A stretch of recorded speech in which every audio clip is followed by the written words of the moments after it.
مارنے کا آلہ بنایا اور ان کے لیے دہکتی آگ کا عذاب تیار کر رکھا ہے۔ اور جن لوگوں نے اپنے پروردگار سے کفر کیا ان کے لیے جہنم کا عذاب ہے اور وہ برا ٹھکانہ ہے۔ جب وہ اس میں ڈالے جائیں گے تو اس کا چیخنا چلانا سنیں گے اور وہ جوش مار رہی ہوگی گویا مارے جوش کے پھٹ پڑے گی۔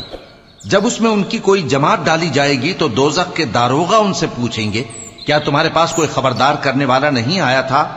وہ کہیں گے کیوں نہیں، ضرور خبردار کرنے والا آیا تھا، بس ہم نے اس کو جھٹلا دیا اور کہا کہ اللہ نے تو کوئی چیز نازل ہی نہیں کی، تم تو بڑی غلطی میں پڑے ہوئے ہو۔ اور کہیں گے اگر ہم سنتے یا سمجھتے ہوتے تو دوزخیوں میں نہ ہوتے۔ پس وہ اپنے گناہوں کا اعتراف کر لیں گے، سو دوزخیوں کے لیے رحمت سے دوری ہے، اور جو لوگ بن دیکھے اپنے پروردگار سے ڈرتے ہیں ان کے لیے بخشش اور اجر عظیم